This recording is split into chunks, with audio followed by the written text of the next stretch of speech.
भूतात्मा परमात्मा च मुक्तानां परमा गतिः अव्ययः पुरुषः साक्षी क्षेत्रज्ञो अक्षर एव च भूतात्मा परमात्मा च मुक्तानां परमा गतिः अव्ययः पुरुषः साक्षी क्षेत्रज्ञो अक्षर एव च भूतात्मा परमात्मा च मुक्तानां परमा गतिः अव्ययः पुरुषः साक्षी क्षेत्रज्ञो अक्षर एव च भूतात्मा परमात्मा च मुक्तानां परमा गतिः अव्ययः पुरुषः साक्षी क्षेत्रज्ञो अक्षर एव च भूतात्मा परमात्मा च मुक्तानां परमा गतिः अव्ययः पुरुषः साक्षी क्षेत्रज्ञो अक्षर एव च भूतात्मा परमात्मा च मुक्तानां परमा गतिः अव्ययः पुरुषः साक्षी क्षेत्रज्ञो अक्षर एव च भूतात्मा परमात्मा च मुक्तानां परमा गतिः अव्ययः पुरुषः साक्षी क्षेत्रज्ञो अक्षर एव च भूतात्मा परमात्मा च मुक्तानां परमा गतिः अव्ययः पुरुषः साक्षी क्षेत्रज्ञो अक्षर एव च भूतात्मा परमात्मा च मुक्तानां परमा गतिः अव्ययः पुरुषः साक्षी क्षेत्रज्ञो अक्षर एव च भूतात्मा परमात्मा च मुक्तानां परमा गतिः अव्ययः पुरुषः साक्षी क्षेत्रज्ञो अक्षर एव च भूतात्मा परमात्मा च मुक्तानां परमा गतिः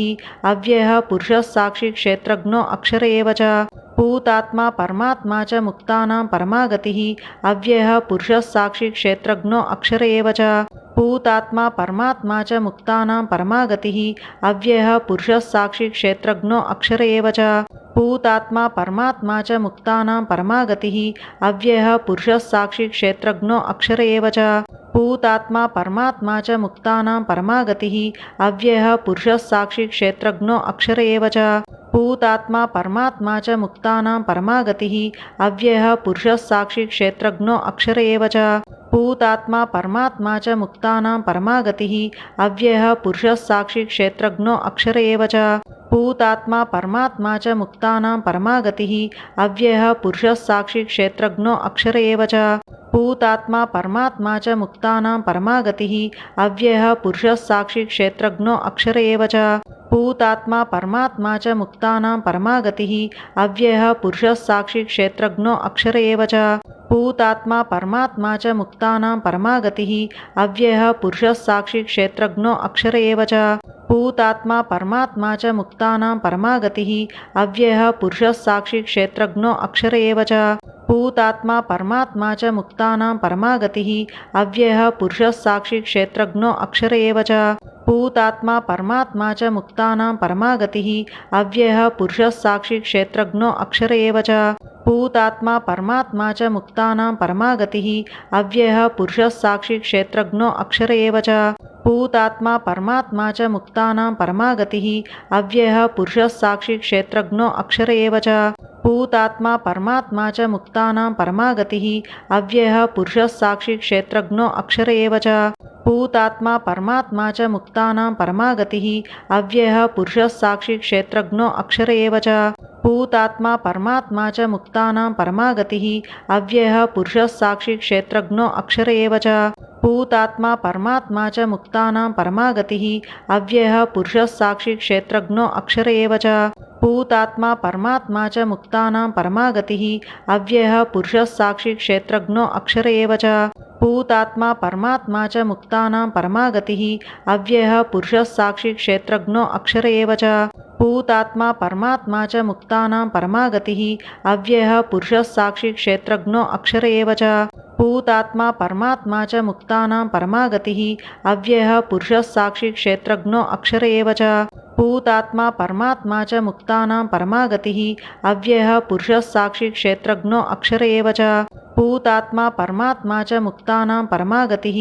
अव्ययः पुरुषः साक्षी क्षेत्रज्ञो अक्षर एव च भूतात्मा परमात्मा च मुक्तानां परमा गतिः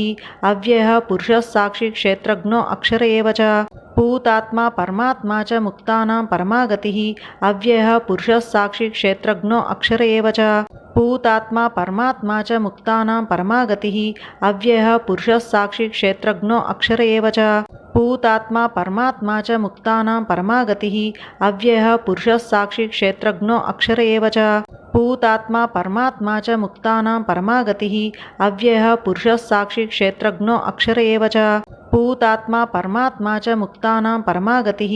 अव्ययः पुरुषः साक्षी क्षेत्रज्ञो अक्षर एव च भूतात्मा परमात्मा च मुक्तानां परमा गतिः अव्ययः पुरुषः साक्षी क्षेत्रज्ञो अक्षर एव च भूतात्मा परमात्मा च मुक्तानां परमा गतिः अव्ययः पुरुषः साक्षी क्षेत्रज्ञो अक्षर एव च भूतात्मा परमात्मा च मुक्तानां परमा गतिः अव्ययः पुरुषः साक्षी क्षेत्रज्ञो अक्षर एव च भूतात्मा परमात्मा च मुक्तानां परमा गतिः अव्ययः पुरुषः साक्षी क्षेत्रज्ञो अक्षर एव च भूतात्मा परमात्मा च मुक्तानां परमा गतिः अव्ययः पुरुषः साक्षी क्षेत्रज्ञो अक्षर एव च भूतात्मा परमात्मा च मुक्तानां परमा गतिः अव्ययः पुरुषः साक्षी क्षेत्रज्ञो अक्षर एव च भूतात्मा परमात्मा च मुक्तानां परमा गतिः अव्ययः पुरुषः साक्षी क्षेत्रज्ञो अक्षर एव च भूतात्मा परमात्मा च मुक्तानां परमा गतिः अव्ययः पुरुषः साक्षी क्षेत्रज्ञो अक्षर एव च भूतात्मा परमात्मा च मुक्तानां परमा गतिः अव्ययः पुरुषः साक्षी क्षेत्रज्ञो अक्षर एव च भूतात्मा परमात्मा च मुक्तानां परमा गतिः अव्ययः पुरुषः साक्षी क्षेत्रज्ञो अक्षर एव च भूतात्मा परमात्मा च मुक्तानां परमा गतिः अव्ययः पुरुषः साक्षी क्षेत्रज्ञो अक्षर एव च भूतात्मा परमात्मा च मुक्तानां परमा गतिः अव्ययः पुरुषः साक्षी क्षेत्रज्ञो अक्षर एव च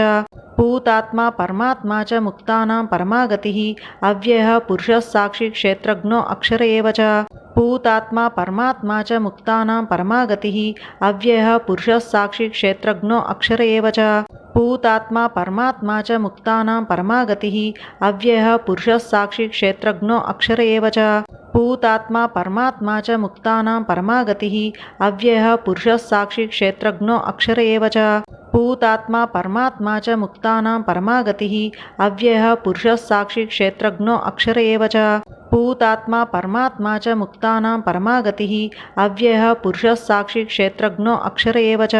भूतात्मा परमात्मा च मुक्तानां परमा गतिः अव्ययः पुरुषः साक्षी क्षेत्रज्ञो अक्षर एव च भूतात्मा परमात्मा च मुक्तानां परमा गतिः अव्ययः पुरुषः साक्षी क्षेत्रज्ञो अक्षर एव च भूतात्मा परमात्मा च मुक्तानां परमा गतिः अव्ययः पुरुषः साक्षी क्षेत्रज्ञो अक्षर एव च भूतात्मा परमात्मा च मुक्तानां परमा गतिः अव्ययः पुरुषः साक्षी क्षेत्रज्ञो अक्षर एव च भूतात्मा परमात्मा च मुक्तानां परमा गतिः अव्ययः पुरुषः साक्षी क्षेत्रज्ञो अक्षर एव च भूतात्मा परमात्मा च मुक्तानां परमा गतिः अव्ययः पुरुषः साक्षी क्षेत्रज्ञो अक्षर एव च भूतात्मा परमात्मा च मुक्तानां परमा गतिः अव्ययः पुरुषः साक्षी क्षेत्रज्ञो अक्षर एव च भूतात्मा परमात्मा च मुक्तानां परमा गतिः अव्ययः पुरुषः साक्षी क्षेत्रज्ञो अक्षर एव च भूतात्मा परमात्मा च मुक्तानां परमा गतिः